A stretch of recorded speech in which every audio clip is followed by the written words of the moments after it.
ਅੱਜ ਹਰ ਦਿਲ ਦੇ ਵਿੱਚ ਕਿਸਾਨੀ ਸੰਘਰਸ਼ ਦੀ ਗੱਲ ਜਿਹੜੀ ਹੈ ਉਹ ਚੱਲਦੀ ਪਈ ਹੈ।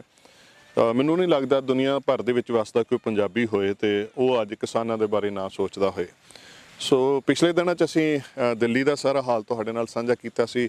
ਕੁਝ ਸਮੇਂ ਵਾਸਤੇ ਵਾਪਸ ਆਏ ਤੇ ਅੱਜ ਸਾਡਾ ਮਨ ਕੀਤਾ ਕਿ ਅਸੀਂ ਜਾ ਕੇ ਖੇਤਾਂ 'ਚ ਉਹਨਾਂ ਵੀਰਾਂ ਨੂੰ ਮਿਲੀਏ ਜਿਹੜੇ ਇੱਥੇ ਪੰਜਾਬ 'ਚ ਅਜੇ ਪਿੱਛੇ ਕੁਝ ਨਾ ਕੁਝ ਕਰਦੇ ਪਏ ਨੇ ਤੇ ਇੱਥੋਂ ਦਾ ਕੀ ਹਾਲ ਹੈ। ਇੱਥੋਂ ਜਿਹੜੇ ਕਿਸਾਨ ਦਿੱਲੀ ਜਾ ਕੇ ਵਾਪਸ ਆ ਗਏ ਜਾਂ ਦਿੱਲੀ ਨਹੀਂ ਜਾ ਸਕੇ ਇੱਦਾਂ ਦੀਆਂ, ਸੋ ਉਹਨਾਂ ਦਾ ਦਿਲ ਦਾ ਜਿਹੜਾ ਹਾਲ ਹੈ ਉਹ ਤੁਹਾਡੇ ਨਾਲ ਸਾਂਝਾ ਕਰਨ ਜਾ ਰਹੇ। ਸਾਡੇ ਨਾਲ ਗੁਰਵਿੰਦਰ ਸਿੰਘ ਬਾਜਵਾ ਜੀ ਨੇ, ਬੜੇ ਹੀ ਇਨੋਵੇਟਿਵ ਫਾਰਮਰ ਨੇ। ਪਿੱਛੇ ਵੀ ਆਪਾਂ ਇੱਕ ਵਾਰੀ ਇਹਨਾਂ ਨਾਲ ਗੱਲ ਕੀਤੀ ਸੀ। ਅੱਜ ਮੇਰਾ ਮਨ ਕੀਤਾ ਕਿ ਕੁਝ ਗੱਲ ਹੋਰ ਖੁੱਲ੍ਹ ਕੇ ਕੀਤੀ ਜਾਏ, ਕਿਉਂਕਿ ਕਿਸਾਨੀ ਸੰਘਰਸ਼ ਜਿਹੜਾ ਵਾ ਉਹ ਹੁਣ ਸਿਰਫ ਦਿੱਲੀ ਦੇ ਬਾਰਡਰਾਂ ਤੱਕ ਸੀਮਤ ਨਹੀਂ। ਮੈਨੂੰ ਲੱਗਦਾ ਕਿ ਪੂਰੀ ਦੁਨੀਆ ਹੀ ਉਹਦਾ ਮੈਦਾਨ ਬਣ ਚੁੱਕੀ ਹੈ ਨਾ। ਜਿੱਦਾਂ ਆਪਾਂ ਤੁਸੀਂ ਫੌਜ 'ਚ ਵੀ ਰਹੇ ਹੋ ਤੇ ਜੰਗ ਦਾ ਮੈਦਾਨ ਆਪਾਂ ਕਹਿ ਦਿੰਦੇ ਹਾਂ ਨਾ ਕਿ ਦਿਸ ਇਜ਼ ਬੈਟਲ ਫੀਲਡ। ਬਿਲਕੁਲ। ਤੇ ਕਿਸਾਨੀ ਸੰਘਰਸ਼ ਦਾ ਬੈਟਲ ਫੀਲਡ ਬਹੁਤ ਵੱਡਾ ਹੋ ਚੁੱਕਾ ਹੈ ਜੀ। ਹਾਂਜੀ, ਸਭ ਤੋਂ ਪਹਿਲਾਂ ਤਾਂ ਮੈਂ ਫਤਿਹ ਅਰਜ਼ ਕਰਦਾ ਜੀ, ਵਾਹਿਗੁਰੂ ਜੀ ਕਾ ਖਾਲਸਾ ਵਾਹਿਗੁਰੂ ਜੀ ਕੀ ਫਤਿਹ। ਸੋ ਬਾਜਵਾ ਸਾਹਿਬ, ਜਿਹੜੀ ਗੱਲ ਆਪਾਂ ਹੁਣੇ ਕਰ ਰਹੇ ਸੀ ਕਿ ਬੈਟਲ ਫੀਲਡ ਜਿਹੜਾ ਕਿਸਾਨੀ ਸੰਘਰਸ਼ ਦਾ, ਇਹਨੂੰ ਤੁਸੀਂ ਆਪਣੇ ਲਫ਼ਜ਼ਾਂ 'ਚ ਕਿਵੇਂ ਡਿਫਾਈਨ ਕਰਦੇ ਹੋ ਜੀ? ਇਸ ਜਿਹੜੀ ਜੰਗ ਦਾ ਮੈਦਾਨ ਆ, ਇਹਦੇ ਬਾਰੇ ਜ਼ਿਕਰ ਕਰਨ ਤੋਂ ਪਹਿਲਾਂ ਸਾਰਿਆਂ ਤੋਂ ਪਹਿਲਾਂ ਤੇ ਮੈਂ ਹੱਥ ਜੋੜ ਕੇ ਤੁਹਾਡਾ ਤੇ ਸੰਗਤ ਟੈਲੀਵਿਜ਼ਨ ਦਾ ਨਾ ਸਿਰਫ ਆਪਣੇ ਵੱਲੋਂ ਬਲਕਿ ਸਾਰੇ ਕਿਸਾਨ ਭਾਈਚਾਰੇ ਵੱਲੋਂ ਤਹਿ ਦਿਲੋਂ ਸ਼ੁਕਰੀਆ ਅਦਾ ਕਰਦਾ। ਉਹਦੇ ਪਿੱਛੇ ਇੱਕ ਕਾਰਨ ਆ, ਇਹ ਜਿਹੜੀ ਕਿਸਾਨ ਮੂਵਮੈਂਟ ਜਿਹੜੀ ਚੱਲੀ ਆ, ਇਹਦਾ ਜਿਹੜਾ ਇੰਨਾ ਜ਼ਿਆਦਾ ਪਸਾਰਾ ਹੋਇਆ ਹੈ ਜਿਹੜਾ ਰਾਸ਼ਟਰੀ ਤੋਂ ਅੰਤਰਰਾਸ਼ਟਰੀ ਪੱਧਰ ਤੇ, ਇਹ ਜੇ ਤੁਸੀਂ ਲੋਕ ਨਾ ਹੁੰਦੇ ਜਾਂ ਸਿੱਧਾ ਸਿੱਧਾ ਕਹਿ ਲਓ ਲੋਕਲ ਮੀਡੀਆ, ਸੋਸ਼ਲ ਮੀਡੀਆ, ਅੰਤਰਰਾਸ਼ਟਰੀ ਮੀਡੀਆ ਸਾਡੀ ਬਾਂਹ ਨਾ ਫੜਦਾ ਤੇ ਜਿਹੜਾ ਗੋਦੀ ਮੀਡੀਆ ਆ ਉਹਨੇ ਤੇ ਜੋ ਕਰਤੂਤਾਂ ਪਹਿਲਾਂ ਕੀਤੀਆਂ ਸੀ, ਜਿੱਦਾਂ ਝੂਠ ਨੂੰ ਸੱਚ ਬਣਾ ਕੇ ਪਰੋਸਣ ਦੇ ਉਹਨਾਂ ਦੇ ਲਗਾਤਾਰ ਯਤਨ ਜਾਰੀ ਸੀਗੇ, ਉਹ ਵੀ ਸਾਰਿਆਂ ਨੂੰ ਪਤਾ ਆ। ਸੋ ਇਹ ਜਿਹੜਾ ਅੰਦੋਲਨ ਆ, ਇਹ ਜਿਹੜਾ ਇਹਦੀ ਜਿਹੜੀ ਸਿਰਜਣਾ ਆ, ਉਹਦੇ ਪਿੱਛੇ ਜਿਹੜੀ ਤੁਹਾਡੇ ਲੋਕਾਂ ਦੀ ਵੀ ਜਿਹੜੀ ਮਿਹਨਤ ਆ, ਤੁਹਾਡਾ ਵੀ ਜਿਹੜਾ ਹਿੱਸਾ ਨਾ, ਉਹਨੂੰ ਵੀ ਸਲਾਮੀ ਦੇਣੀ ਬਣਦੀ ਆ। ਤੋ ਮੈਂ ਇੱਕ ਧੰਨਵਾਦ ਜੀ। ਵੈਸੇ ਸਾਰੇ ਪੰਜਾਬੀ ਮੀਡੀਆ ਨੇ ਸਾਰੇ ਨੇ ਬੜਾ ਸਪੋਰਟ ਕੀਤਾ ਜੀ। ਕੁਝ ਇੱਥੋਂ ਦੇ ਨੈਸ਼ਨਲ ਚੈਨਲਸ ਵੀ ਜਿੱਦਾਂ NDTV ਜਾਂ ਨਿਊਜ਼ 24, ਕੁਛ ਨੇ ਨਿਰਪੱਖ ਹੋ ਕੇ ਪੱਤਰਕਾਰਤਾ ਕੀਤੀ, ਪਰ ਜ਼ਿਆਦਾਤਰ ਜਿਹੜਾ ਉਹ ਆਪਾਂ ਜਾਣਦੇ ਹੀ ਜੋ ਹਾਲਤ ਹੈ। ਇਹਨੂੰ ਇਸ ਤਰ੍ਹਾਂ ਕਹਿ ਲਓ ਵੀ ਇਹ ਵੀ ਇੱਕ ਹਿੰਦੁਸਤਾਨ ਦੇ ਇਤਿਹਾਸ ਦੇ ਵਿੱਚ ਅੱਗੇ ਜਾ ਕੇ ਜ਼ਿਕਰ ਹੋਏਗਾ। ਇਹ ਵੀ ਇੱਕ ਛਾਨਣਾ ਹੀ ਲੱਗਾ ਆ। ਜਿਹੜੇ ਸੰਵੇਦਨਸ਼ੀਲ ਲੋਕ ਨੇ, ਜਿਨ੍ਹਾਂ ਨੂੰ ਸਹੀ ਲੋਕਤੰਤਰ ਨਾਲ ਪਿਆਰ ਆ, ਇਸ ਮੁਲਕ ਨਾਲ ਪਿਆਰ ਆ, ਇਸ ਮੁਲਕ ਦੀ ਜਿਹੜੀ ਨੀਂਹ ਆ, ਜਿਹੜੀ ਕਿਸਾਨੀ ਆ, ਐਡਾ ਵੱਡਾ ਮੁਲਕ ਹੈ 130 ਕਰੋੜ ਲੋਕਾਂ ਦਾ, ਇਹਨਾਂ ਤੇ ਸੋਚ ਤੇ ਜਿਹੜਾ ਸਿਸਟਮ ਆ ਉਹ 2 ਕਰੋੜ ਲੋਕਾਂ ਵਾਲਾ ਥੋਪਿਆ ਜਾ ਰਿਹਾ। ਇਹ ਜਦੋਂ ਵੀ ਛਾਨਣਾ ਲੱਗਾ ਆ ਤੇ ਉਹਦੇ ਵਿੱਚੋਂ ਜਿਹੜਾ ਗੰਦ ਗੁੰਦ ਸਾਰਾ ਕਿਰ ਗਿਆ ਤੇ ਜਿਹੜੇ ਉੱਪਰ ਰਹਿ ਗਏ ਨੇ, ਜਿਨ੍ਹਾਂ ਦਾ ਤੁਸੀਂ ਜ਼ਿਕਰ ਕੀਤਾ, NDTV ਆ, ਨਿਊਜ਼ 24 ਆ, ਤੁਸੀਂ ਸਾਰੇ ਲੋਕਲ ਸੋਸ਼ਲ ਮੀਡੀਆ ਆ, ਉਹਨਾਂ ਦਾ ਨਾਮ ਰਹਿਣਾ ਹੀ ਆ। ਆਉਣ ਵਾਲੇ ਸਮੇਂ 'ਚ ਜਦੋਂ ਵੀ ਇਹਦਾ ਜ਼ਿਕਰ ਹੋਏਗਾ ਨਾਲ ਨਾਮ ਆਏਗਾ। ਰਹੀ ਗੱਲ ਦੂਜੀ ਜੰਗ ਦੇ ਮੈਦਾਨ ਵਾਲੀ, ਤਾਂ 8 ਸਾਲ ਆਪਣੀ ਜ਼ਿੰਦਗੀ ਦਾ ਬਿਹਤਰੀਨ ਜਿਹੜਾ ਸਮਾਂ ਮੈਂ ਉਹ ਹਿੰਦੁਸਤਾਨ ਦੀ ਸਾਰਿਆਂ ਤੋਂ ਜਿਹੜੀ ਐਲੀਟ ਰੈਜੀਮੈਂਟ ਹੈ, ਸਿੱਖ ਰੈਜੀਮੈਂਟ, ਉਹਦੀ 3 ਨੰਬਰ ਬਟਾਲੀਅਨ ਦੇ ਵਿੱਚ ਬਿਤਾਇਆ, ਜਿਹਦਾ ਕਿ ਮੈਨੂੰ ਬੜਾ ਮਾਣ ਵੀ ਆ ਤੇ ਉਹ ਬੜਾ ਵਿਸ਼ਵਾਸ ਵੀ ਆ, ਮੇਰੇ ਹੱਡਾਂ 'ਚ ਰਚੀ ਹੋਈ ਆ। ਅਸੀਂ ਜੰਗ ਦੇ ਮੈਦਾਨ ਦੇਖੇ ਆ, ਕਾਊਂਟਰ ਇੰਸਰਜੈਂਸੀ ਦੇਖੀ ਆ। ਇੱਕ ਸਮਾਂ ਇੱਦਾਂ ਦਾ ਵੀ ਆ ਕਿ 2 ਸਾਲ ਅਸੀਂ ਦਿਨੇ ਸੁੱਤੇ ਨਹੀਂ ਆ, ਰਾਤ ਸੁੱਤੇ ਨਹੀਂ ਆ, ਦਿਨੇ ਥੋੜ੍ਹੀ ਬਹੁਤੀ ਨੀਂਦ ਮੁਅੱਸਰ ਹੁੰਦੀ ਸੀ, ਰਾਤ ਦਿਨ ਜੰਗਲਾਂ 'ਚ ਤੁਰੇ ਫਿਰਦੇ ਰਹਿਣਾ।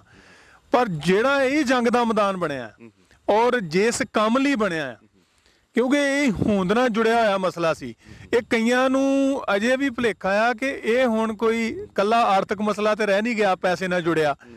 ਪੈਸੇ ਕੋਈ ਪਹਿਲਾਂ ਵੀ ਇੰਨੇ ਜ਼ਿਆਦਾ ਨਹੀਂ ਸੀ ਖੇਤੀ 'ਚ, ਗਾਂ ਵੀ ਨਹੀਂ ਹੋਣਗੇ, ਪਰ ਜਿਹੜਾ ਸਕੂਨ ਆ, ਜਿਹੜਾ ਇੱਕ ਅਹਿਸਾਸ ਹੁੰਦਾ ਬੰਦੇ ਨੂੰ ਆਪਣੀ ਭੋਜਨ ਸੁਰੱਖਿਆ ਦੀ ਆਜ਼ਾਦੀ ਦਾ, ਤੇ ਇੱਕ ਉਹਦੇ ਹੱਥ ਹੁੰਦਾ ਹੈ ਕਿ ਉਹਨੇ ਆਪਣਾ ਰਵਾ ਕਿੱਦਾਂ ਦਾ ਬਣਾਉਣਾ, ਉਹਦੇ ਨਾਲ ਕਿਸੇ ਚੀਜ਼ ਦੀ ਤੁਲਨਾ ਨਹੀਂ ਕੀਤੀ ਜਾ ਸਕਦੀ।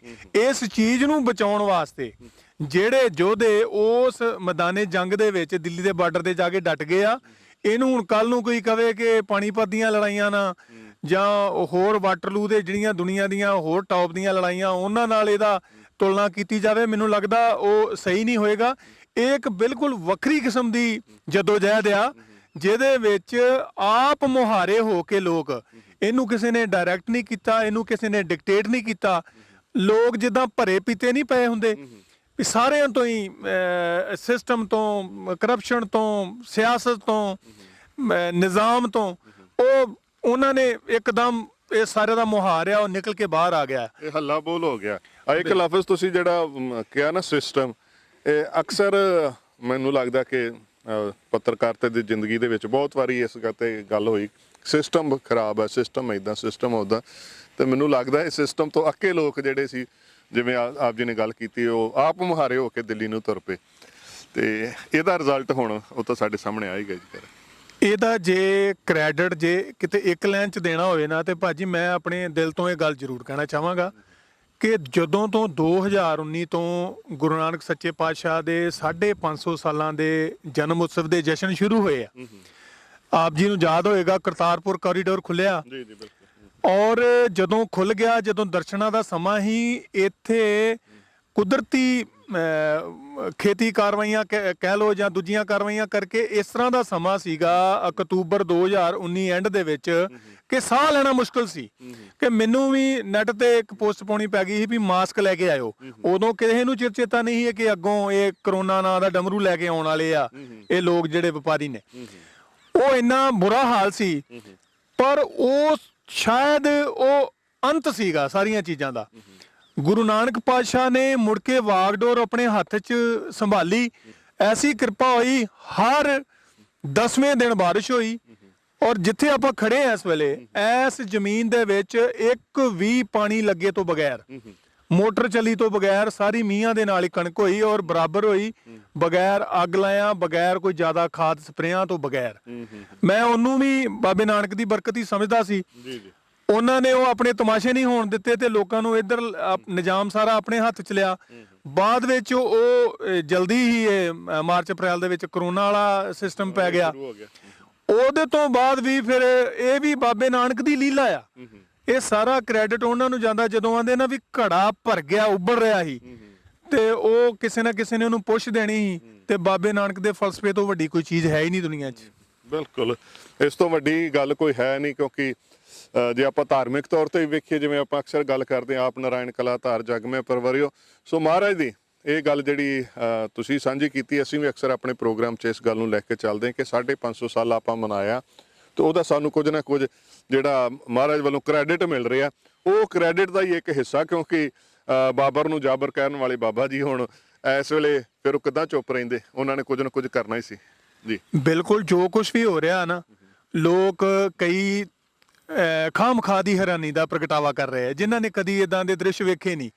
ਇਹ ਤਾਂ ਇਹ ਪੰਜਾਬ ਦੀ ਮਿੱਟੀ ਵਿੱਚ ਬਾਬਾ ਜੀ ਨੇ ਉਦੋਂ ਤੋਂ ਹੀ ਭਰਤਾ ਹੈ, ਜਦੋਂ ਤੋਂ ਇੱਥੇ ਪ੍ਰਗਟ ਹੋ ਕੇ। ਤੇ ਜਦੋਂ ਪਹਿਲੇ ਨੰਬਰ ਤੇ ਹੀ ਗੱਲ ਲੰਬੀ ਹੋ ਜਾਣੀ ਆ, ਜਦੋਂ ਉਹਨਾਂ ਨੇ ਸੋ ਕਾਲਡ ਜਨੇਊ ਪਾਉਣ ਤੋਂ ਇਨਕਾਰ ਕਰ ਦਿੱਤਾ ਸੀ, ਉਦੋਂ ਤੋਂ ਹੀ ਸਾਡੀ ਜਿਹੜੀ ਮਿੱਟੀ ਆ, ਸਾਡਾ ਜਿਹੜਾ ਰਵਾ ਆ, ਜਿਹੜਾ ਸਾਡਾ ਚਖੌਟਾ ਘੜਿਆ ਜਾ ਰਿਹਾ ਸੀ, ਉਹਦੇ ਵਿੱਚ ਕਿਉਂ ਜਿਹੜੀ ਆ ਨਾ ਉਹਦਾ ਦਖਲਅੰਦਾਜ਼ੀ ਹੋ ਗਈ ਸੀ। ਆ ਹੁਣ ਵੀ ਜੋ ਕੁਝ ਹੋ ਰਿਹਾ ਆ, ਇਹ ਜਿਹੜਾ ਅੰਦੋਲਨ ਆ, ਇਹ ਕਿਉਂ ਹੀ ਆ ਨਾ, ਇਹਦੇ ਪਿੱਛੇ ਕਿਉਂ ਆ ਵੀ ਤੁਹਾਨੂੰ ਕੀ ਲੋੜ ਪਈ ਸੀ, ਕਿਉਂ ਤੁਸੀਂ ਸਾਡੇ ਉੱਤੇ ਇਹ ਚੀਜ਼ਾਂ ਨਾਫਿਜ਼ ਕਰਨ ਦੀ ਕੋਸ਼ਿਸ਼ ਕਰ ਰਹੇ ਜੇ ਜਿਹੜੀਆਂ ਸਾਨੂੰ ਚਾਹੀਦੀਆਂ ਨਹੀਂ। ਮੈਨੂੰ ਮੇਰੀ ਮਿੱਟੀ ਤੋਂ ਨਖੇੜਨ ਦੀ ਕੋਸ਼ਿਸ਼ ਕਰ ਰਹੇ ਜੇ। ਮੈਂ ਆਪਣੇ 5 ਕਿੱਲਿਆਂ ਦੇ ਵਿੱਚ ਮਾੜਾ ਚੰਗਾ ਕਰਕੇ ਖੁਸ਼ ਆ, ਤੇ ਤੁਹਾਨੂੰ ਕੀ ਤਕਲੀਫ ਆ? ਮੈਂ ਖੁਸ਼ ਆ ਜਾਂ ਦੁਖੀ ਆ, ਮੈਨੂੰ ਰਹਿਣ ਦਿਓ ਇੱਥੇ। ਕਮ ਸੇ ਕਮ ਜਿਹੜਾ ਮੇਰਾ ਅਹਿਸਾਸ ਆ ਮਿੱਟੀ ਨਾਲ ਜੁੜਿਆ, ਉਹ ਤੇ ਰਹਿਣ ਦਿਓ ਜਿਹੜਾ ਬਾਬੇ ਨਾਨਕ ਨੇ ਭਰਿਆ ਸੀ, ਜਿਹਨੂੰ ਅੰਤ ਦੇ ਮਜ਼ਬੂਤੀ ਸਾਡੇ 10ਵੇਂ ਗੁਰੂ ਨੇ ਦਿੱਤੀ। ਤੇ ਉਹਨਾਂ ਦੀ ਤਾਕਤ ਹੀ ਪਿੱਛੇ ਆ ਗਈ ਆ ਸਾਰੀ, ਉਹੀ ਤਾਕਤ ਵਰਤ ਰਹੀ ਹੈ ਹੁਣ। ਤੇ ਉਹ ਜਿਹੜੀ ਤੁਹਾਡੇ ਮੇਰੇ ਕਿਹਾ ਵੀ ਨਹੀਂ ਕਿਸੇ ਨੂੰ ਸਮਝ ਆਉਣੀ, ਐਸੀ ਕਿਰਪਾ ਹੋਈ ਆ ਕਿ ਉਹ ਸਾਡਾ ਜਿਹੜਾ ਪ੍ਰਚਾਰ ਪ੍ਰਸਾਰ ਆ, ਅਸੀਂ ਜਿਹੜੀ ਸਾਡੀ ਕੌਮ ਹੈ ਪੰਜਾਬੀ, ਲਿਖਣ ਪੜ੍ਹਨ ਵਾਲੇ ਪਾਸਿਓਂ, ਪ੍ਰਚਾਰ ਵਾਲੇ ਪਾਸਿਓਂ ਤੋਂ ਸ਼ੁਰੂ ਤੋਂ ਹੀ ਥੋੜੇ ਜੇ ਸੁਸਤ ਰਹੇ ਆ, ਪਰ ਕੁਦਰਤ ਨੇ ਆਪ ਹੀ ਸਾਡੇ ਤੇ ਮਿਹਰ ਕਰਤੀ ਹੈ। ਬਿਲਕੁਲ, ਬੜਾ ਵੱਡਾ ਪ੍ਰਚਾਰ ਮੈਂ ਸਮਝਦਾ ਇਸ 'ਚ ਹੋਇਆ। ਤੁਸੀਂ ਸੁਣਿਆ ਵੀ ਹੋਣਾ ਜਦੋਂ ਆਪਾਂ ਸਾਰੇ ਦਿੱਲੀ ਦੇ ਵੱਖ-ਵੱਖ ਬਾਰਡਰਾਂ ਤੇ ਜਾਂਦੇ ਸੀ, ਈਵਨ ਕਿ ਮੇਰੇ ਖਿਆਲ ਸੰਗਤ ਜੀ ਤੁਹਾਨੂੰ ਯਾਦ ਹੋਏਗਾ, ਜਿਹੜੇ ਜ਼ਿਮੀਂਦਾਰਾਂ ਦੇ ਬੱਚੇ ਸੀ, ਉਹਨਾਂ ਦਾ ਜਿਹੜਾ ਜ਼ਿਮੀਂਦਾਰਾ ਸਟੂਡੈਂਟ ਸੰਘ, ਇਹ ਹਰਿਆਣੇ ਤੇ ਰਾਜਸਥਾਨ ਦੇ ਵਿੱਚ ਉਹਨਾਂ ਦਾ ਕਾਫੀ ਪਕੜ ਸੀ। ਉਹਨਾਂ ਦੇ ਜਿਹੜੇ ਪ੍ਰਧਾਨ ਦੇ ਨਾਲ ਜਦੋਂ ਸਾਡੀ ਗੱਲ ਹੋਈ ਨਾ, ਤਾਂ ਉਹਨਾਂ ਦਾ ਇਹ ਕਹਿਣਾ ਸੀ ਕਿ ਅਸੀਂ ਦਿੱਲੀ 18 ਵਾਰ ਜਿੱਤੀ ਆ। ਇਹ ਭਾਵਨਾ ਚਲੀ ਜਾਣੀ, ਇਹ ਸਾਡੀਆਂ ਮਿਸਲਦਾਰਾਂ ਨੇ, ਸਾਡੇ ਜਥੇਦਾਰਾਂ ਨੇ ਜਿਹੜੀ ਦਿੱਲੀ ਜਿੱਤੀ ਸੀ, ਉਸ ਨੂੰ ਲੈ ਕੇ ਹਰ ਕੋਈ ਕਹਿ ਰਿਹਾ, ਉੱਥੇ ਹਰ ਕੋਈ ਇਹੀ ਗੱਲ ਕਹਿ ਰਿਹਾ, ਇਹ ਤਾਂ ਬਾਬੇ ਦੀ ਕਿਰਪਾ। ਬਿਲਕੁਲ, ਉਹ ਚਾਹੇ ਕੋਈ ਹਿੰਦੂ ਵੀਰ ਗਿਆ ਉੱਥੇ, ਉਹ ਚਾਹੇ ਕੋਈ ਸਿੱਖ ਆ ਚਾਹੇ ਕੋਈ ਕਿਸੇ ਵੀ ਰੂਪ ਦੇ ਵਿੱਚ, ਜਦੋਂ ਜਿਹਦੇ ਨਾਲ ਵੀ ਅਸੀਂ ਉੱਥੇ ਗੱਲ ਕੀਤੀ ਆ, ਜਿੱਥੇ ਜਿਹੜੇ ਵੀ ਬਾਰਡਰ ਤੇ ਗਏ ਆ, ਜਿਹਦੇ ਨਾਲ ਗੱਲ ਕੀਤੀ ਜੀ, ਸਭ ਬਾਬੇ ਦੀ ਕਿਰਪਾ ਚੱਲਦੀ ਪਈ ਆ। ਇਹ ਜਿਹੜੇ ਬਹੁਤ ਵਧੀਆ ਵਿਸ਼ਲੇਸ਼ਣ ਜਿਹੜਾ ਤੁਸੀਂ ਕੱਢਿਆ ਜੀ। ਇਹ ਭਾਜੀ ਮੈਨੂੰ ਲੱਗਦਾ ਨਾ ਇਹਦੇ ਚ ਥੋੜਾ ਜਿਹਾ ਸਾਨੂੰ ਹੁਣ ਪਿਛਲੇ ਇਤਿਹਾਸ ਤੋਂ ਸਬਕ ਸਿੱਖ ਕੇ ਥੋੜੀ ਜੀ ਸੋਧ ਹੁਣ ਇਸ ਕਰਕੇ ਕਰ ਲੈਣੀ ਚਾਹੀਦੀ ਆ। ਅਸੀਂ ਦਿੱਲੀ 19 ਵਾਰੀ ਜਿੱਤੀ ਤੇ ਦਿੱਲੀ ਨੂੰ ਕਾਇਮ ਰੱਖਣ ਵਾਸਤੇ ਪਤਾ ਨਹੀਂ ਕਿੰਨੀਆਂ ਕੁ ਲੜਾਈਆਂ ਲੜੀਆਂ ਨੇ, ਉਹ ਕਿੰਨੀਆਂ ਜਿੱਤਾਂ ਉਹਦਾ ਤਾਂ ਕੋਈ ਲੇਖਾ ਜੋਖਾ ਹੀ ਨਹੀਂ। ਭਾਵੇਂ ਦਿੱਲੀ ਤੇ ਕੋਈ ਵੀ ਹੁਕਮ ਕਾਬਜ਼ ਰਿਹਾ ਹੋਏ, ਕੋਈ ਵੀ ਹੁਕਮਰਾਨ ਹੋਵੇ, ਅਸੀਂ ਜਿਹਦੇ ਵਾਸਤੇ ਵੀ ਲੜੇ ਤਨੋਂ ਮਨੋਂ ਲੜੇ। ਇਹ ਗੱਲ ਕਈ ਵਾਰੀ ਇੱਥੇ ਝੰਡੇ ਦੀ ਸ਼ੁਰੂ ਹੋ ਜਾਂਦੀ ਆ। ਮੈਂ ਸਮਝਦਾ ਆ ਵੀ ਜੇ ਜਿਹੜਾ ਭਾਰਤ ਦਾ ਝੰਡਾ ਆ ਉੱਤੇ ਸਭ ਤੋਂ ਵੱਡਾ ਅਧਿਕਾਰ ਤੇ ਸਾਡਾ ਪੰਜਾਬੀਆਂ ਦਾ, ਜਿਨ੍ਹਾਂ ਨੇ 123 ਦੇ ਵਿੱਚੋਂ 93 ਬੰਦੇ ਸਾਡੇ ਆ ਜਿਨ੍ਹਾਂ ਨੇ ਇਹਨੂੰ ਆਜ਼ਾਦ ਕਰਾਉਣ ਵਾਸਤੇ ਕੁਰਬਾਨੀਆਂ ਸ਼ਹੀਦੀਆਂ ਦਿੱਤੀਆਂ। ਰੰਗ ਵੀ ਸਾਡਾ ਸਾਰਾ। ਇਸ ਕਰਕੇ ਕੋਈ ਤੀਸਰਾ ਬੰਦਾ ਕਿੱਦਾਂ ਆ ਕੇ ਇਸ ਗੱਲ ਦਾ ਠੇਕਾ ਲੈ ਸਕਦਾ। ਪਰ ਇਹ ਜਿਹੜੀ ਚੀਜ਼ ਸਾਨੂੰ ਸੋਧ ਇਹ ਕਰਨੀ ਚਾਹੀਦੀ ਆ, ਹੁਣ ਜਿੱਤ ਕੇ ਨਾ ਛੱਡਣੀ ਨਹੀਂ ਚਾਹੀਦੀ। ਛੱਡਣੀ ਨਹੀਂ ਯਾਰ, ਕਾ ਜਿੱਤ ਲਈ ਫਿਰ ਛੱਡਣੀ ਨਹੀਂ। ਬਹੁਤ ਤਕਲੀਫ ਦਿੱਤੀ ਇਸ ਗੱਲ ਨੇ। ਅਸੀਂ ਜਿੱਤ ਕੇ ਛੱਡ ਦਿੰਨੇ ਆ। ਮੌਕਾ ਪ੍ਰਸਤ ਤੇ ਬੇਵਕੂਫ ਤੇ ਸੰਵੇਦਨਹੀਣ ਲੋਕ ਜਿਹੜੇ ਆ ਉਹਨਾਂ ਨੂੰ ਅਸੀਂ ਸੱਤਾ ਦੇ ਦਿੰਨੇ ਆ, ਔਰ ਮੁੜ ਕੇ ਉਹਨਾਂ ਦੇ ਖਿਲਾਫ ਲੜਨ ਵਾਸਤੇ ਹੀ ਵੇਖੋ ਜਾ ਕੇ ਠੰਡ ਦੇ ਵਿੱਚ ਸਾਡੇ ਨੌਜਵਾਨਾਂ ਤੇ ਬਜ਼ੁਰਗਾਂ ਨੂੰ ਕੀ ਕੁਝ ਸਹਿਣਾ ਪੈ ਰਿਹਾ ਵਾ। ਇਹ ਹੁਣ ਇਹਨੂੰ ਸਮਝ ਲਈਏ ਵੀ ਇਹ ਅਖੀਰੀ ਗਲਤੀ ਸੀ ਜਿਹੜੀ ਕਰਤੀ ਆ। ਹੁਣ ਇਸ ਨੂੰ ਦਰਾਉਣਾ ਨਹੀਂ ਚਾਹੀਦਾ।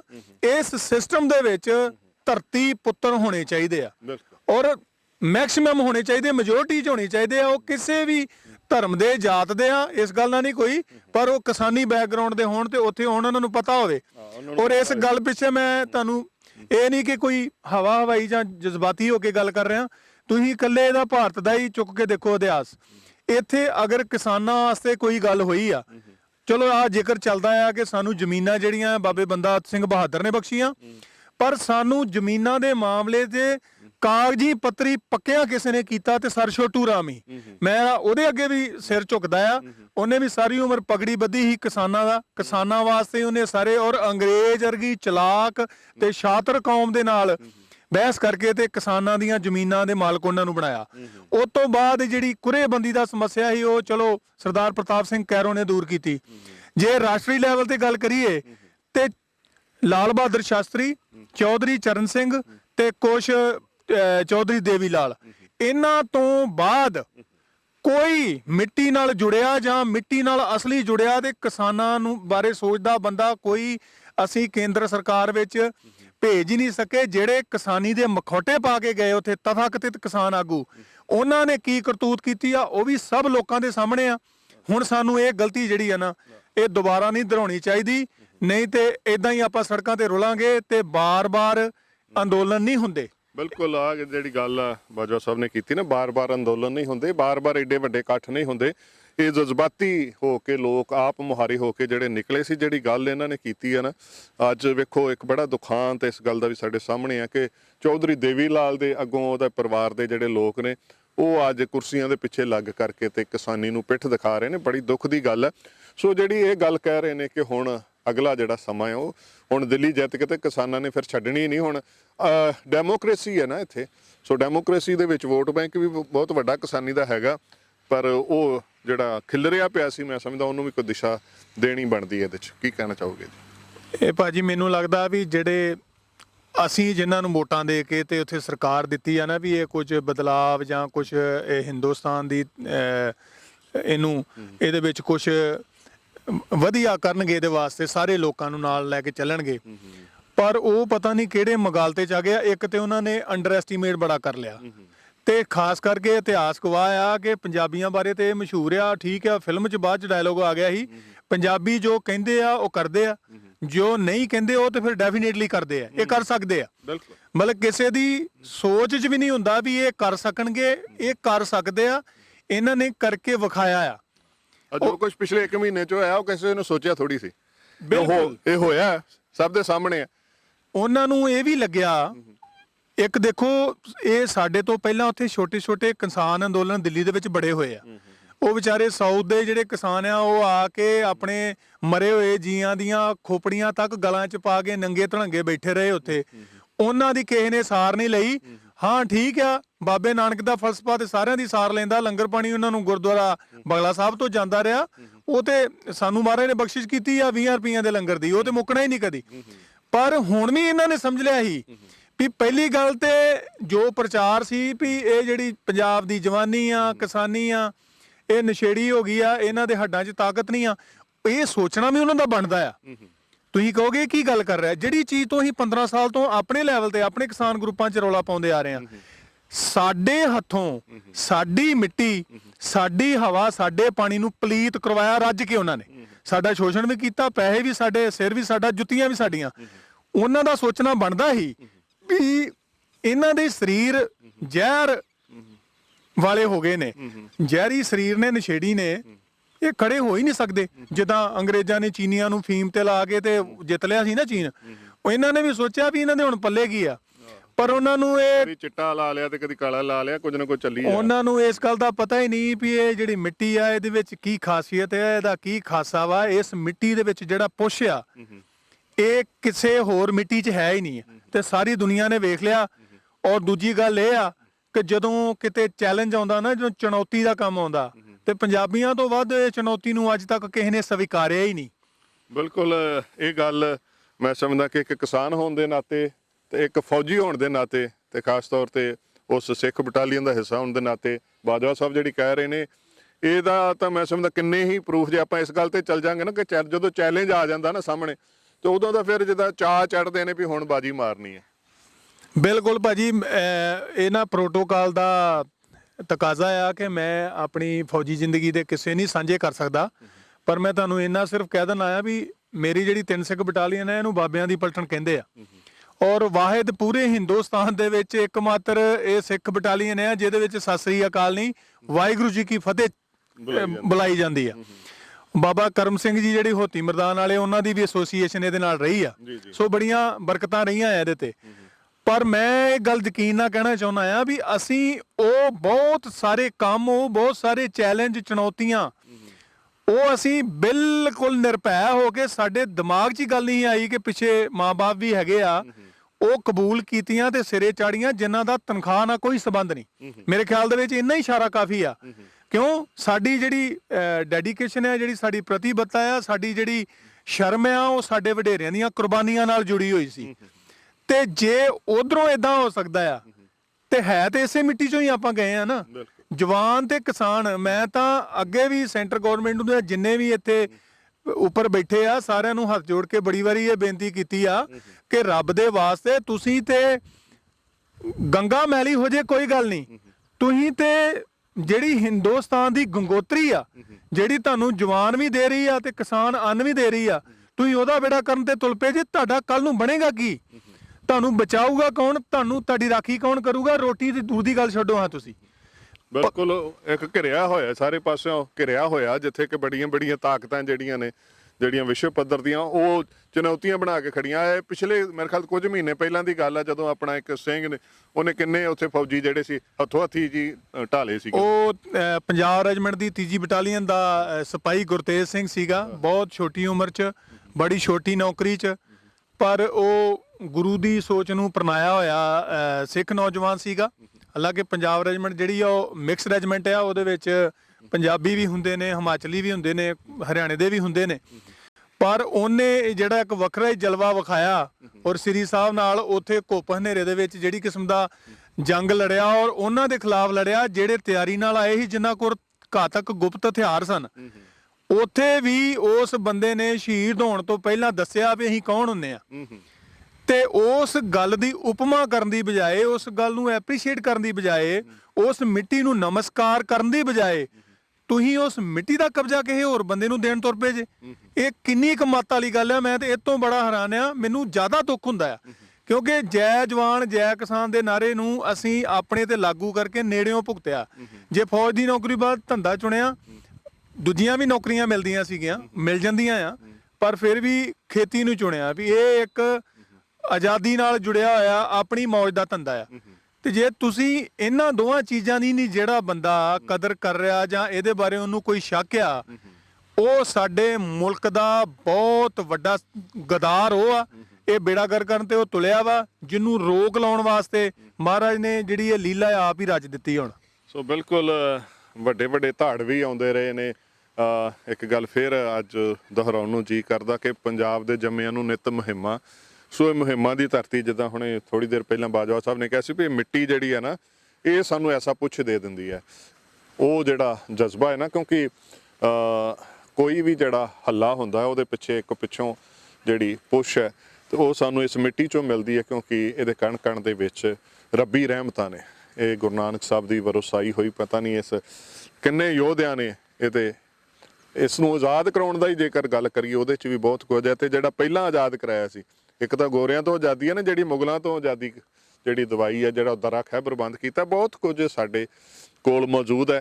ਮੈਨੂੰ ਲੱਗਦਾ ਕਿ ਉਹ ਸਾਰੀਆਂ ਗੱਲਾਂ ਨੂੰ ਸ਼ਾਇਦ ਅੱਖੋਂ ਪਰੋਖੇ ਕਰਕੇ ਤੇ ਉਹਨਾਂ ਨੇ ਸੋਚ ਲਿਆ ਕਿ ਹੁਣ ਕੋਈ ਗੱਲ ਨਹੀਂ, ਹੁਣ ਤਾਂ ਇਹ ਕਰੋਨਾ ਦਾ ਕੁਝ ਖੌਫ ਪੈਦਾ ਕੀਤਾ ਹੋਇਆ, ਤੇ ਕੁਝ ਹੁਣ ਵੈਸੇ ਹੀ ਕਹਿੰਦੇ ਆ ਨਾ, ਕਾਫੀ ਦੇਰ ਤੋਂ ਰੌਲਾ ਪੈ ਰਿਹਾ ਸੀ ਚਿੱਟਾ ਚਿੱਟਾ ਹੋ ਗਿਆ, ਚਿੱਟਾ ਹੋ ਗਿਆ, ਉੜਤਾ ਪੰਜਾਬ।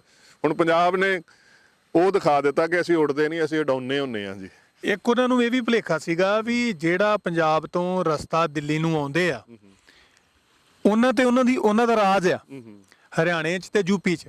ਜਦੋਂ ਮੈਂ ਪੰਜਾਬ ਦਾ ਜ਼ਿਕਰ ਕਰਦਾ ਨਾ, ਉਹਦੇ ਤੋਂ ਭਾਵ ਇਹ ਹੁੰਦਾ ਹੈ ਜਿਹੜਾ ਪੁਰਾਣਾ ਪੰਜਾਬ ਹੈ, ਜੀ ਜੀ, ਉਹਦਾ ਮਤਲਬ ਇਹ ਆ ਸਾਰਾ ਪੰਜਾਬ ਆ, ਸਾਰਾ ਹਰਿਆਣਾ ਵਾ, ਅੱਧਾ ਰਾਜਸਥਾਨ, ਅੱਧੀ ਯੂਪੀ। ਉਹ ਤੇ ਸਾਡਾ ਰਵਾ ਨਾ, ਉਹ ਪੰਜਾਬ ਹੀ ਆ। ਤੇ ਜਿਨ੍ਹਾਂ ਦੇ ਵਿੱਚ ਉਹ ਰਵਾ ਆ, ਜਿਨ੍ਹਾਂ ਦੇ ਵਿੱਚ ਉਹ ਤੱਤ ਸੀਗਾ, ਉਹਨਾਂ ਹੀ ਬੰਦਿਆਂ ਨੇ ਆ ਕੇ ਦਿੱਲੀ ਨੂੰ ਘੇਰਾ ਪਾਇਆ। ਔਰ ਕਿਸ ਤਰ੍ਹਾਂ ਪਾਇਆ ਤੇ ਕਿਸ ਤਰ੍ਹਾਂ ਦੇ ਬੈਰੀਅਰ, ਅਜੇ ਕੱਲ ਹੀ ਤੁਸੀਂ ਦੇਖੋ ਉੱਤਰਾਖੰਡ ਵਾਲੇ ਉਹ ਬਾਅਦ ਚ ਲੇਟੇ ਆ, ਤੇ ਉਹਨਾਂ ਨੇ ਦੇਖ ਲਓ ਕਿ ਕਿੱਦਾਂ ਉਹਨਾਂ ਨੇ ਆਪਣੇ ਭਰਾਵਾਂ ਦੀ ਬਿਲਕੁਲ ਉਹਨਾਂ ਨੂੰ ਅਨੁਸਰਨ ਕਰਦੇ ਹੋਏ ਤੇ ਬੈਰੀਅਰ ਤੇ ਭਰੇ ਜਿਹੜੇ ਰੇਤਾ ਦੇ ਟਰੱਕ ਟਰਾਲੀਆਂ ਆ, ਕਿੱਦਾਂ ਟਰੈਕਟਰਾਂ ਨਾਲ ਪਰਾਂ ਹਟਾਏ ਜਾਂਦੇ ਆ। ਇਹਨਾਂ ਨੂੰ ਇਸ ਗੱਲ ਦਾ ਅਹਿਸਾਸ ਹੀ ਨਹੀਂ ਸੀ ਵੀ ਇਹ ਸਮਝਦੇ ਵੀ ਉਹ ਘੋੜਿਆਂ ਵਾਲੇ ਜ਼ਮਾਨੇ ਗਏ। ਇਹਨਾਂ ਨੂੰ ਇਹ ਪਤਾ ਹੀ ਨਹੀਂ ਵੀ ਇਹ ਜਿਹੜੇ ਟਰੈਕਟਰ ਆ, ਇਹ ਜਿਹੜੇ ਕਿਸਾਨਾਂ ਦੇ ਘੋੜੇ ਅਸਲ 'ਚ ਇਹ ਟੈਂਕ ਹੀ ਨੇ, ਤੇ ਉਹਨੂੰ ਟੈਂਕਾਂ ਦੀ ਤਰ੍ਹਾਂ ਇਸਤੇਮਾਲ ਕੀਤਾ ਆ। ਪਰ ਮਜ਼ੇ ਦੀ ਗੱਲ ਦੇਖੋ, ਕੋਈ ਵਾਇਲੈਂਸ ਨਹੀਂ, ਕਿਸੇ ਗਰੀਬ ਨੂੰ ਤੰਗ ਨਹੀਂ ਕੀਤਾ, ਕਿਸੇ ਦੇ ਗੱਲ ਨਹੀਂ ਪਏ, ਕਿਸੇ ਫੋਰਸ ਵਾਲੇ ਦੇ ਗੱਲ ਨਹੀਂ ਪਏ। ਉਹਨਾਂ ਨੇ ਆਪਣਾ ਸੰਦੇਸ਼ ਦੇਣ ਦੀ ਕੋਸ਼ਿਸ਼ ਕਰਨ ਰਹੇ ਨੇ ਕਿ ਅਜੇ ਵੀ ਸੰਭਲੋ। ਇਹ ਤੇ ਹੁਣ ਮੈਨੂੰ ਲੱਗਦਾ ਆ ਕਿ ਉਹ ਸਲਾਹਕਾਰਾਂ ਦੀ ਆਂਦੇ ਆ, ਜਦੋਂ ਮਾੜੇ ਸਲਾਹਕਾਰ ਵੀ ਮਰਵਾ ਦਿੰਦੇ ਆ। ਪਤਾ ਤੇ ਸਰਕਾਰ ਨੂੰ ਵੀ ਹੁਣ ਲੱਗ ਗਿਆ ਵੀ ਇਹ ਸਾਡੇ ਕੋਲ ਗਲਤੀ ਹੋ ਗਈ ਆ। ਵੱਡੇ ਦਿਲ ਦੇ ਨਾਲ ਇਸ ਗਲਤੀ ਨੂੰ ਐਕਸੈਪਟ ਕਰ ਲੈਂਦੇ ਤੇ ਇਹਨੂੰ ਵਾਪਸ ਲੈ ਲੈਂਦੇ। ਅੱਗੇ ਕਿਹੜਾ ਵੀ ਕਦੀ ਕੋਈ ਕਾਨੂੰਨ ਜਿਹੜਾ ਉਹ ਨਹੀਂ ਵਾਪਸ ਲਿਆ। ਇਹ ਤਾਂ ਕੁਝ ਵੀ ਨਹੀਂ ਹੈਗੇ। ਜਿਹੜੇ 70% ਦੁਨੀਆ ਤੇ ਰਾਜ ਕਰਨ ਵਾਲੇ ਅੰਗਰੇਜ਼ ਸੀਗੇ, ਉਹਨਾਂ ਨੇ ਵੀ ਕਾਨੂੰਨ ਵਾਪਸ ਲਏ ਆ ਜਦੋਂ ਲੋਕ ਉਹਨਾਂ ਦੇ ਖਿਲਾਫ ਖੜੇ ਹੋਏ ਆ ਉਸ ਚੀਜ਼ ਦੇ। ਤੇ ਇਹਨਾਂ ਨੂੰ ਕੀ ਇਹਦੇ ਵਿੱਚ ਪ੍ਰੋਬਲਮ ਆ? ਇਹ ਤੇ ਜਾਣ ਬੁੱਝ ਕੇ, ਅਸਲ 'ਚ ਇਹਨਾਂ ਨੂੰ ਇਹੋ ਭੁਲੇਖਾ ਸੀ ਕਿ ਇਹਨਾਂ ਨੇ ਨਾ ਅੱਕ ਥੱਕ ਕੇ ਚਲੇ ਜਾਣਾ। ਇਹਨਾਂ ਨੂੰ ਇਹ ਨਹੀਂ ਪਤਾ, ਭਾਜੀ ਅਸੀਂ ਇੱਥੇ ਖੜੇ ਆ, ਦੇਖੋ ਮਟਰਾਂ ਵਾਲੀ ਪੈਲੀ 'ਚ ਇੱਧਰ ਕਣਕ ਆ। ਜੱਟ ਤੇ ਇੱਕ ਵਾਰੀ ਕਣਕ ਦਾ ਬੀਜ ਕੇਰ ਕੇ ਤੇ 5 ਮਹੀਨੇ ਇੰਤਜ਼ਾਰ ਕਰਦਾ ਕਦੋਂ ਫਸਲ ਪਕਣੀ ਤੇ ਕਦੋਂ ਦਾਣੇ ਉਹਦੇ ਆਉਣੇ। ਤੇ ਇਹ ਆਂਦੇ ਵੀ 5-10 ਦਿਨ ਤੱਕ ਚੱਲਣਗੇ, ਇਹਨਾਂ ਨਹੀਂ ਆਉਣਾ ਕਣਕਾਂ ਪੱਕਣ ਤੱਕ। ਕਿਉਂ? ਪਿੱਛੇ ਹੈਗੇ ਆ, ਵਾਰੀ ਨਾਲ ਜਾ ਰਹੇ ਨੇ। ਉਹ ਜਿਹੜੇ ਸਗੋਂ ਕੰਮ, ਜਿਹੜੇ ਸਰੀਰਕ ਮਿਹਨਤ ਵਾਲੇ ਕੰਮ ਆ, ਉਥੋਂ ਹੁਣ ਵਾਰੀਆਂ ਬਦਲ ਕੇ ਆਪਣੀ ਲੋੜ ਮੁਤਾਬਕ ਕੁਝ ਜਾ ਰਹੇ ਨੇ, ਕੁਝ ਆ ਰਹੇ ਆ, ਪਰ ਗਿਣਤੀ ਵੱਧ ਰਹੀ ਆ। ਕੱਲ ਤੁਸੀਂ ਦੇਖੋ ਗੁਰਦਾਸਪੁਰ ਦੇ ਵਿੱਚੋਂ ਇਕੱਠੀਆਂ 100-150 ਟਰਾਲੀਆਂ ਗਈਆਂ ਆ। ਅੱਜ ਤੇ ਤੁਹਾਡੇ ਨਾਲ ਇਸ ਗੱਲ ਦਾ ਵੀ ਜ਼ਿਕਰ ਕਰਨਾ ਬਣਦਾ ਹੈ, ਤੁਸੀਂ ਵੀ ਉੱਥੇ ਸੀਗੇ, ਅੱਜ ਤੇ ਬਟਾਲੇ ਵਾਲਿਆਂ ਨੇ ਵੀ ਲਾਮਾ ਲਾ ਦਿੱਤਾ। ਬਿਲਕੁਲ, ਬਟਾਲੇ ਸ਼ਹਿਰ ਦੇ ਵਿੱਚ ਅੱਜ ਜਿਹੜੀ ਆ ਕਿਸਾਨ, ਮਜ਼ਦੂਰ ਤੇ ਵਪਾਰੀ ਏਕਤਾ ਜਿੰਦਾਬਾਦ ਦੇ ਜਿਹੜੇ ਨਾਅਰੇ ਲਾ ਕੇ, ਇਹ ਆਪਣੇ ਆਪ 'ਚ ਮੈਂ ਸਮਝਦਾ ਬਟਾਲੇ ਵਾਲਿਆਂ ਨੇ ਲਾਮਾ ਲਾ ਦਿੱਤਾ। ਕਿਉਂਕਿ ਬਟਾਲਾ ਸ਼ਹਿਰ ਜਿਹੜਾ ਇਹ ਸਦਾ ਹੀ ਇਦਾਂ ਦਾ ਰਿਹਾ ਵਾ ਕਿ ਇਹ ਖੁੱਲ੍ਹ ਕੇ ਇਸ ਢੰਗ ਦੇ ਨਾਲ ਪਹਿਲਾਂ ਸਾਹਮਣੇ ਨਹੀਂ ਸੀ। ਅੱਜ ਵਪਾਰੀ ਵੀ ਸਾਹਮਣੇ ਆਏ ਵੱਡੀ ਤਾਦਾਦ ਦੇ ਵਿੱਚ ਗੱਡੀਆਂ 'ਚ। ਮੈਂ ਸਮਝਦਾ ਉੱਥੋਂ ਦੇ ਯੂਥ ਵਧਾਈ ਦਾ ਪਾਤਰ ਬਣ ਗਿਆ ਇਸ ਮਸਲੇ 'ਚ ਜੀ। ਭਾਜੀ ਕਿੰਨੀਆਂ ਵਿਲੱਖਣ ਗੱਲਾਂ ਹੋ ਰਹੀਆਂ ਆ, ਕਿੰਨੀਆਂ ਮਾਨਵਵਾਦੀ ਗੱਲਾਂ ਹੋ ਰਹੀਆਂ। ਜਿਹੜੀਆਂ ਚੀਜ਼ਾਂ ਸਾਨੂੰ ਕਿਤਾਬਾਂ ਨੇ, ਟੀਵੀ ਨੇ, ਮੀਡੀਆ ਨੇ ਤੇ ਖੈਰ ਸਿਖਾਉਣੀਆਂ ਕੀ ਹੀ, ਜਿਹੜੀਆਂ ਬਜ਼ੁਰਗ ਰੌਲਾ ਪਾਉਂਦੇ ਸੀ, ਸਾਡੇ ਵਰਗੇ ਵੀ ਰੌਲਾ ਪਾਉਂਦੇ ਸੀ, ਜਿਹੜੀਆਂ ਚੀਜ਼ਾਂ ਅਸੀਂ ਬੱਚਿਆਂ ਨੂੰ ਪ੍ਰੈਕਟੀਕਲੀ ਧਰਾਤਲ ਦੇ ਉੱਤੇ ਕਦੀ ਵੀ ਸਿਖਾ ਨਹੀਂ ਸਕਣਾ, ਇਸ ਅੰਦੋਲਨ ਨੇ ਸਿਖਾਤੀਆਂ। ਇਹਦੇ ਇੰਨੇ ਕੁ ਚਿਹਰੇ ਨੇ ਜਿਹੜੇ ਤੁਹਾਨੂੰ ਜਜ਼ਬਾਤੀ ਕਰਦੇ ਆ, ਤੁਹਾਡੇ ਵਿੱਚ ਜੋਸ਼ ਭਰਦੇ ਨੇ, ਤੁਹਾਡੇ ਵਿੱਚ ਰੋਹ ਆਉਂਦਾ, ਤੁਹਾਡਾ ਖੂਨ ਖੌਲਦਾ ਆ, ਤੁਹਾਡੇ ਵਿੱਚ ਦੂਰਦ੍ਰਿਸ਼ਟੀ ਆਉਂਦੀ ਆ। ਫਿਰ ਤੁਸੀਂ ਪਿੱਛੇ ਨੂੰ ਵੀ ਜਾਂਦੇ, ਤੁਹਾਡੇ ਵਿੱਚ ਆਪਣੇ ਇਤਿਹਾਸ ਬਾਰੇ ਵੀ ਜਾਣਕਾਰੀ ਆਉਂਦੀ ਆ। ਕੋਈ ਹੈ ਪੱਖ ਜਿਹੜਾ ਇਸ ਅੰਦੋਲਨ ਦੇ ਵਿੱਚ ਅਛੂਤਾ ਰਹਿ ਗਿਆ ਹੋਵੇ? ਇਹ ਹੁਣ ਅੰਦੋਲਨ ਨਹੀਂਗਾ, ਅਸੀਂ ਤੇ ਕਹਿੰਦੇ ਹੁੰਦੇ ਆ ਇਹ ਤੇ ਹੈਗਾ ਤੀਰਥ ਸਥਲ। ਔਰ ਇਹ ਜਿਹੜਾ ਵੀ ਬੰਦਾ ਇਸ ਤੀਰਥ ਸਥਲ ਦੀ ਯਾਤਰਾ ਤੋਂ ਰਹਿ ਗਿਆ, ਠੀਕ ਆ, ਵੰਡ ਕੇ ਵਾਰੀਆਂ ਲਾ ਲਓ। ਅਸੀਂ ਇੱਥੇ ਆਪਣੇ ਡਿਊਟੀਆਂ ਨਿਭਾ ਰਹੇ ਆ, ਅਸੀਂ ਫੇਰ ਜਾ ਰਹੇ ਹਾਂ ਹੁਣ 29 ਤਰੀਕ ਨੂੰ। ਸਾਡੇ ਜਿਹੜੇ ਗਰੁੱਪ ਦੇ ਬੰਦੇ ਆ ਜਿਹੜੇ ਪਰਮਾਨੈਂਟ ਹੀ ਉੱਥੇ ਲੰਗਰ ਲਾ ਕੇ ਬੈਠੇ ਹੋਏ ਆ, ਉਹਨਾਂ ਵਿੱਚੋਂ ਇੱਕ ਜਿਹੜੇ ਸਾਡੇ ਮੇਨ ਪ੍ਰਧਾਨ ਨੇ, ਮੁੱਖ ਸੇਵਾਦਾਰ, ਉਹ ਲਿਵਰ ਟ੍ਰਾਂਸਪਲਾਂਟ ਹੋਇਆ ਆ। ਉਸ ਅਵਤਾਰ ਸਿੰਘ ਸੰਧੂ ਜੀ ਨੇ, ਉਹਨਾਂ ਦਾ ਬੇਟਾ ਇੱਕ ਆਸਟ੍ਰੇਲੀਆ ਦਾ ਸਿਟੀਜ਼ਨ ਹੈ, ਇੱਕ ਕੈਨੇਡਾ ਦਾ ਸਿਟੀਜ਼ਨ ਹੈ। ਉਸ ਬੰਦੇ ਨੂੰ ਕੀ ਲੋੜ ਪਈ ਸੀ ਉੱਥੇ? ਉਹ 25 ਤਰੀਕ ਦੇ ਹੀ ਉਹਨਾਂ ਨੂੰ ਬਾਰ-ਬਾਰ ਕਹਿੰਦੇ, 2 ਵਾਰੀ ਜਿੱਦ ਕਰਕੇ ਲਿਆਂਦਾ ਹੈ ਆਪਣੀ ਦਵਾਈ ਬੂਟੀ ਲੈ ਕੇ ਜਾਓ। ਜਦੋਂ ਜਜ਼ਬਾ ਹੀ ਇਦਾਂ ਦਾ ਵਾ, ਇਹੋ ਜਿਹੇ ਲੋਕ ਹੋਣ ਉੱਥੇ ਮੌਜੂਦ ਤੇ ਜਿਨ੍ਹਾਂ ਦੀ ਤਾਦਾਦ ਵੱਧ ਰਹੀ ਹੈ ਦਿਨ ਬ ਦਿਨ, ਇਹ ਕਿਹੜਾ ਬੰਦਾ ਹੈ ਜਿਹੜਾ ਇਹਨਾਂ ਨੂੰ ਉੱਥੋਂ ਬਗੈਰ ਇਹਨਾਂ ਦੀ ਮੰਗ ਮੰਨਿਆ ਉਠਾ ਦੂਗਾ ਜਾਂ ਇਹਨਾਂ ਨੂੰ ਜਿੱਤ ਲੂਗਾ? ਨਹੀਂ, ਬਿਲਕੁਲ ਇਹ ਗੱਲ ਤਾਂ ਮੈਨੂੰ ਲੱਗਦਾ ਕਿ ਗਲਤ ਹੋਏਗੀ। ਜਿਹੜਾ ਵੀ ਕੋਈ ਐਸੀ ਸੋਚ ਲੈ ਕੇ ਬੈਠਾ ਨਾ ਕਿ ਇਹਨਾਂ ਨੂੰ ਉਠਾ ਦਿੱਤਾ ਜਾਏਗਾ ਜਾਂ ਇਦਾਂ ਹੋ ਜਾਏਗਾ। ਕਿਉਂਕਿ ਇੱਕ ਛੋਟੀ ਜਿਹੀ ਗੱਲ ਕਹਿ ਕੇ ਮੈਂ ਇੱਥੇ ਇੱਕ ਛੋਟਾ ਜਿਹਾ ਵਿਸ਼ਰਾਮ ਲਵਾਂਗਾ। ਜਦੋਂ ਉਹ ਇੱਕ ਜੀਰੇ ਦਾ ਜਿਹੜਾ ਸੀਗਾ ਨੌਜਵਾਨ ਮਜ਼ਦੂਰ ਸਾਈਕਲ ਤੇ ਜਾ ਰਿਹਾ, ਵੇਖੋ ਆਪਾਂ 96 ਕਰੋੜ ਖਾਲਸੇ ਦਾ ਸੰਕਲਪ ਹੈ ਸਾਡੇ ਇਤਿਹਾਸ ਦੇ ਵਿੱਚ। ਤੇ ਜਦੋਂ ਉਹਦੀ ਉਹ ਗੱਲ ਸੁਣੀ ਹੈ, ਮੈਨੂੰ ਲੱਗਦਾ ਕਿ ਜਿੰਨੇ ਵੀ ਉਹਦੀ ਉਹ ਗੱਲ ਸੁਣੀ ਹੈ ਨਾ, ਉਹ ਪੰਜਾਬ ਜਿਉਂਦਾ ਗੁਰਾਂ ਦੇ ਨਾਮ ਉੱਤੇ ਆਪਣੀ ਮਜ਼ਦੂਰੀ ਛੱਡ ਕੇ, ਰੋਜ਼ ਮਜ਼ਦੂਰੀ ਕਰਕੇ ਖਾਂਦਾ ਸੀ, ਮਜ਼ਦੂਰੀ ਛੱਡ ਕੇ ਸਾਈਕਲ ਤੇ 4 ਦਿਨ ਦਾ ਸਫ਼ਰ ਉਸ ਵੇਲੇ ਤੱਕ ਤੈਅ ਕੀਤਾ ਸੀ। ਤੇ ਜਿਹੜੀ ਉਹਦੀ ਗੱਲ ਹੈ ਉਹਦੇ ਅੰਦਰ ਦੀ, ਕਿ ਮੈਨੂੰ ਕੁਝ ਦਿਨਾਂ ਤੋਂ ਲੱਗ ਰਿਹਾ ਸੀ ਕਿ ਬਾਬਾ ਨਾਨਕ ਸੰਗਤ 'ਚ ਵੱਸਦਾ ਤੇ ਮੈਂ ਸੰਗਤ ਦੇ ਦਰਸ਼ਨ ਕਰਨ ਚੱਲਿਆ। ਜਦੋਂ ਇਹ ਸੰਕਲਪ ਆ ਗਿਆ ਨਾ ਸਾਡੇ 'ਚ, ਤੇ ਫਿਰ ਕੌਣ ਹੈ ਅੱਗੇ, ਕੌਣ ਟਿਕ ਸਕਦਾ? ਜਦੋਂ ਮਜ਼ਦੂਰ, ਕਿਸਾਨ ਤੇ ਵਪਾਰੀ ਏਕਤਾ ਜਿੰਦਾਬਾਦ ਦੇ ਹੁਣ ਨਾਰੇ ਜਿੱਥੋਂ ਤੱਕ ਪਹੁੰਚ ਗਏ ਨੇ, ਸੋ ਇਹ ਗੱਲ ਬਹੁਤ ਵੱਡੀ ਬਣਦੀ ਜਾ ਰਹੀ ਹੈ। ਲੋਕਾਂ ਨੂੰ ਮੈਂ ਸੁਨੇਹਾ ਦੇਣਾ ਚਾਹੁੰਦੇ ਹਾਂ ਕਿ ਆਓ, ਇਹ ਜਿਹੜਾ ਮਸਲਾ ਹੈ ਇਕੱਲਾ ਕਿਸਾਨੀ ਦਾ ਨਹੀਂ ਹੈ, ਇਹਨੇ ਪੰਜਾਬ ਦੇ ਅਰਥ ਵਿਵਸਥਾ ਦੀ ਰੀੜ੍ਹ ਦੀ ਹੱਡੀ ਤੋੜ ਦੇਣੀ ਹੈ। ਇਹਨਾਂ ਨੇ ਸਰਕਾਰ ਨੂੰ ਵੀ ਬਹੁਤ ਤਗੜਾ ਝਟਕਾ ਲੱਗਣਾ ਹੈ। ਸੋ ਪਲੀਜ਼, ਚਾਹੇ ਅਸੀਂ ਉੱਥੇ ਖੁਦ ਪਹੁੰਚੀਏ, ਮਹਾਨ ਮਜ਼ਦੂਰ ਵਪਾਰੀ ਏਕਤਾ ਜ਼ਿੰਦਾਬਾਦ, ਸਾਥ ਦਈਏ ਕਿਸਾਨਾਂ ਦਾ, ਕਿਸਾਨ ਮਜ਼ਦੂਰ ਵਪਾਰੀ ਏਕਤਾ ਜ਼ਿੰਦਾਬਾਦ, ਕਿਸਾਨ ਮਜ਼ਦੂਰ ਸੋ ਇਹ ਸੁਨੇਹਾ ਜਿਹੜਾ ਬਟਾਲੇ ਵਿਖੇ ਨੌਜਵਾਨਾਂ ਵੱਲੋਂ ਕੱਢੀ ਗਈ ਇਹ ਰੈਲੀ ਦਾ ਹੈ। ਕਾਰ ਰੈਲੀ ਕੱਢੀ ਗਈ, ਬੜੀ ਵੱਡੀ ਤਾਦਾਦ ਦੇ ਵਿੱਚ ਸਾਰੇ ਸ਼ਹਿਰ ਦੇ ਇਲਾਕੇ ਦੇ ਯੂਥ ਨੇ ਇਕੱਠੇ ਹੋ ਕੇ ਕਿਸਾਨ ਮਜ਼ਦੂਰ ਵਪਾਰੀ ਏਕਤਾ ਜਿੰਦਾਬਾਦ, ਸ਼ਾਇਦ ਇਤਿਹਾਸ ਦੇ ਵਿੱਚ ਪਹਿਲੀ ਵਾਰੀ ਇਹ ਨਾਰਾ ਜਿਹੜਾ ਸੁਣਨ ਨੂੰ ਮਿਲਿਆ। ਸੋ ਇਹ ਯੂਥ ਸਾਰਾ ਇਲਾਕੇ ਦਾ ਜਾਗ ਚੁੱਕਾ ਹੈ। ਸੋ ਮੈਂ ਸਮਝਦਾ ਕਿ ਇਹ ਇੱਕ ਬੜਾ ਵਧੀਆ ਸੁਨੇਹਾ ਆ ਸਾਰਿਆਂ ਦੇ ਵਾਸਤੇ ਕਿ ਆਪਣੇ ਇਲਾਕਿਆਂ ਦੇ ਵਿੱਚ ਐਸੀਆਂ ਰੈਲੀਆਂ ਕੱਢੀਏ ਤਾਂ ਕਿ ਇਹ ਜੋ ਸੁਨੇਹਾ ਹੈ ਜਿਹੜਾ ਕੇਂਦਰ ਸਰਕਾਰ ਨੂੰ ਲੋਕ ਭਾਵਨਾ ਜਿਹੜੀ ਅਜੇ ਤੱਕ ਨਹੀਂ ਸੁਣਦੀ ਪਈ, ਦੇਖੋ ਕਿਸਾਨ ਮਜ਼ਦੂਰ ਵਪਾਰੀ ਏਕਤਾ ਜਿੰਦਾਬਾਦ। ਸੋ ਨੌਜਵਾਨ ਆਪਣੀਆਂ ਗੱਡੀਆਂ ਤੇ ਸਵਾਰ ਹੋ ਕਰਕੇ ਸੋ ਗੁਜ਼ਰਦੇ ਹੋਏ, ਸੋ ਸਾਰੇ ਹੀ ਬੜਾ ਜੋਸ਼ ਹੈ ਲੋਕਾਂ ਦੇ ਮਨਾਂ ਦੇ ਵਿੱਚ ਇਸ ਚੀਜ਼ ਨੂੰ ਲੈ ਕੇ। ਸੋ ਇਹ ਸੁਨੇਹਾ ਮੈਂ ਸਮਝਦਾ ਕਿ ਇਸ ਮਸਲੇ ਦੇ ਵਿੱਚ ਇਹ ਬਟਾਲਾ ਸ਼ਹਿਰ ਦਾ ਗਾਂਧੀ ਚੌਂਕ ਹੈ, ਇੱਥੇ ਆਪਾਂ ਦੇਖ ਸਕਦੇ ਹਾਂ ਬੜੀ ਵੱਡੀ ਤਾਦਾਦ ਦੇ ਵਿੱਚ, ਸੈਂਕੜਿਆਂ ਦੀ ਤਾਦਾਦ ਦੇ ਵਿੱਚ ਇਹ ਗੱਡੀਆਂ, ਕਾਰਾਂ ਵੀ ਨੌਜਵਾਨਾਂ ਦੇ ਨਾਲ ਭਰੀਆਂ ਹੋਈਆਂ ਆਪਾਂ ਦੇਖ ਸਕਦੇ ਹਾਂ।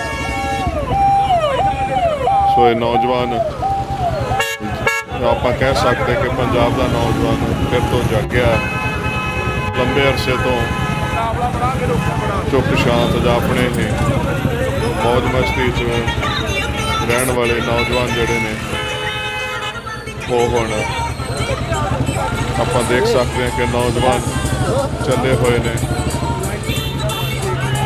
ਸੋ ਇਹ ਬੜੀ ਵੱਡੀ ਇੱਕ ਕਾਰ ਰੈਲੀ ਦਾ ਪ੍ਰਬੰਧ ਨੌਜਵਾਨਾਂ ਨੇ ਕੀਤਾ ਹੈ। ਮੈਂ ਸਮਝਦਾ ਕਿ ਇਹਦੇ ਨਾਲ ਸ਼ਹਿਰ ਵਾਸੀਆਂ ਨੂੰ ਇਹ ਸੁਨੇਹਾ ਦਿੱਤਾ ਗਿਆ ਕਿ ਮਸਲਾ ਇਕੱਲਾ ਕਿਸਾਨਾਂ ਦਾ ਨਹੀਂ, ਜੇ ਇਸ ਮਸਲੇ ਨੂੰ ਸਹੀ ਢੰਗ ਦੇ ਨਾਲ ਹੱਲ ਨਾ ਕੀਤਾ ਤੇ ਵਪਾਰ ਵੀ ਨਹੀਂ ਬਚੇਗਾ। ਸੋ ਸ਼ਹਿਰ ਦੇ ਵਪਾਰੀ ਕਾਰੋਬਾਰੀ ਨਾਅਰੇ ਲਾਉਂਦੇ ਹੋਏ